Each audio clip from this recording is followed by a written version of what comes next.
अगर मैं बहुत सीधे सीधे कहूँ आपसे कि मैं अपने पिता पर लिखी दो कविताएं आपको सुनाना चाहता हूँ तो ज़्यादा ठीक होगा।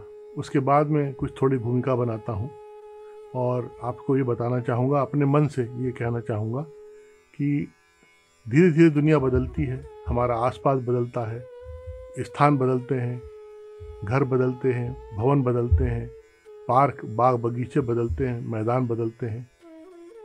कुछ पहले होता है, कुछ बाद में हो जाता है, लेकिन आखिरकार वो क्या चीज़ है जो नहीं बदलती? वो नहीं बदलती है बचपन और उसकी स्मृतियाँ। आप अपने जीवन में 6 घर बदल सकते हो अलग अलग परिस्थितियों में, लेकिन आपका बचपन, आपकी छोटीपन की उम्र और उस समय की गई बहुत सारी चेष्टाएं, बहुत सारी गतिविधियां, बहुत सारे खेल कूद, बहुत सारी यादें, वो आपके साथ हमेशा बनी रहती हैं। आप ही के पास कई बार अवकाश नहीं होता कि आप उनके साथ रह सको, आप उनके साथ लौट सको, लेकिन अगर लौटना चाहें, अगर लौटने का मर्म हो, तो हमारे जिस तरह सामने रास्ता खुलता है उस तरह पीछे भी एक रास्ता खुलता है जो हमें हमारी स्मृतियों की लगभग उस स्थितियों तक ले जा सकता है जब हम अपनी चेतना को महसूस करते हैं। अपने जन्म लेने के बाद से हमारी अपनी जागरूकता, हमारी अपनी शिक्षा की शुरुआत होना, हमारा बचपन, हमारे संगी साथी, माता पिता, सबकी बात।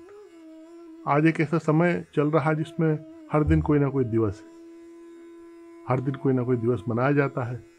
इतनी ज़्यादा औपचारिकताएं हमारे आसपास विद्यमान हो गई हैं कि हमको हर दिन मनाने के लिए सबको सेलिब्रेट करना पड़ता है, सबको बधाई भेजना पड़ती है। पहले ऐसा नहीं होता था। पहले सब दिन परिवार के दिन होते थे, सब दिन अपनों के दिन होते थे। ऐसे ही बहुत निजी रूप से मुझे कभी भी ये नहीं लगा कि इन सारे दिनों का मैं भी हिस्सा बनूं और इस पूरी भीड़ में मैं भी शामिल होकर अपनी बात कहूं। मुझे हमेशा लगता रहा कि मेरे लिए हर दिन मेरे अपनों का दिन है, मेरे संगी साथियों का दिन है, मेरे माता पिता का दिन है, भाई बहनों परिवार का दिन है, मित्रों का दिन है।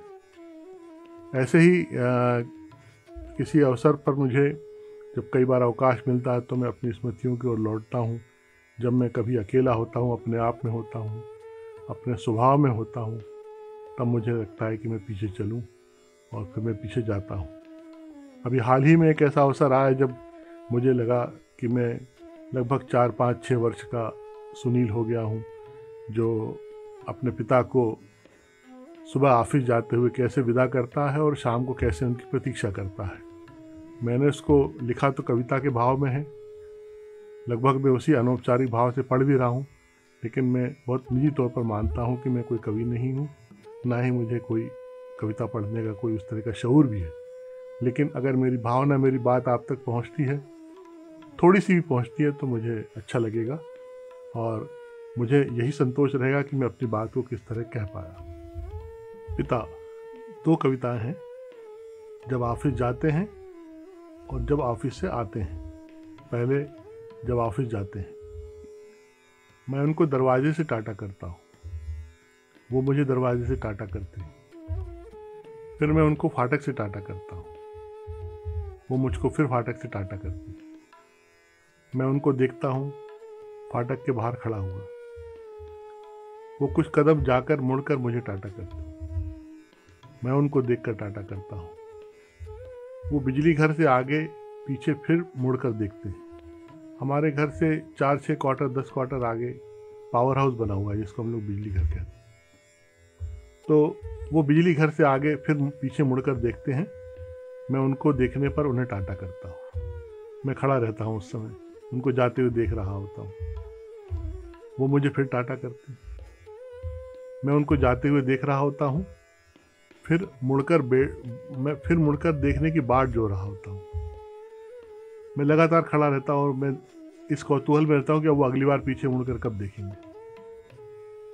वो सड़क से मुड़ते हुए फिर मुझे देखते हैं और टाटा करते हैं, और मैं भी उनको पूरी तरह मुड़ जाने के पहले टाटा करता हूँ। उनके पूरी तरह मुड़ जाने के बाद मैं फिर दौड़ कर आता हूँ खुशी खुशी भीतर, खेल में लग जाता हूँ सब कुछ भूलकर।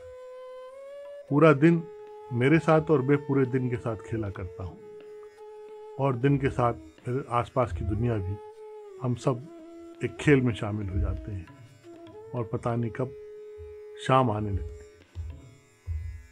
जब ऑफिस से आते हैं, शाम हो रही है और उनके आने का समय है 6 बजे, 6:15, 6:30 बजे लगभग।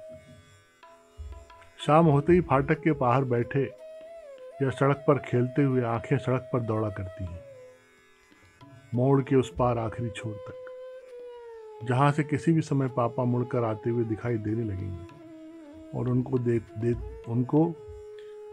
जहां से किसी भी समय पापा मुड़कर आते हुए दिखाई देने लगेंगे और उनको देखते हुए झट से पहचान जाऊंगा आते हुए लोगों के बीच अपने पापा को उनकी चाल से। तब मैं छोड़ दूंगा अपने साथियों को खेलते हुए और दौड़ पड़ूंगा उनकी तरफ तेजी से, जिसमें मुझे अपनी सांस भर हांफने, गिरने पड़ने का होश तक नहीं रहेगा और उनके बिजली घर आते आते पहुंच जाऊंगा उनके पास। उनको अपनी उंगली पकड़ा दूंगा।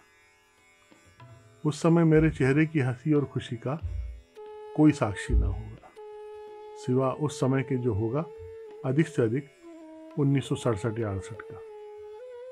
पापा के हाथ में होगा एक रुमाल जो होगा बंधा हुआ चारों छोरों से और उसमें होंगी सब्जियां जिन्हें मम्मी बनाएंगी और हम तीनों खाएंगे। पापा बतलाते हैं कि उनके रुमाल में कितनी सब्जी आ जाया करती है, देखो इस पर। उनको, मम्मी को और मुझे भी अचरज होता है। मैं उनको उंगली पकड़ाए पकड़ाए इस तरह लौटता हूँ जैसे किसी विजय से लौट रहा हूँ और मैं निरे अभय से भरा हुआ हूँ। घर आते आते मैं याद करता हूँ कि दिन भर क्या किया है और मम्मी ने कितने बार डांटा है, मारा है मुझे। यह बात भी पापा को बतानी है, क्योंकि पता चलने पर मम्मी को भी पापा डांट लेते हैं मुझे मारने पर, किंतु उनके पूछने पर मैं नहीं बता पाता कि मैं खेलता क्यों रहता हूँ, पढ़ता क्यों नहीं और क्यों नहीं मानता मम्मी की बात, क्यों धूल मिट्टी में हाथ पैर गंदे करता हूँ, क्यों मम्मी के 10 बार बुलाने पर भी भीतर नहीं आता, बाहर खेला करता हूँ। पापा फिर कल से पढ़ने को कहते हैं मुझसे और मैं उनको अपनी सहमति दे देता हूँ कल से पढ़ने की, और फिर निकल जाता हूँ घर से बाहर खेलने। अगले दिन सुबह पापा के ऑफिस जाते हुए मैं दरवाजे और फिर फाटक से बाहर खड़ा उनको टाटा कर रहा होता हूँ।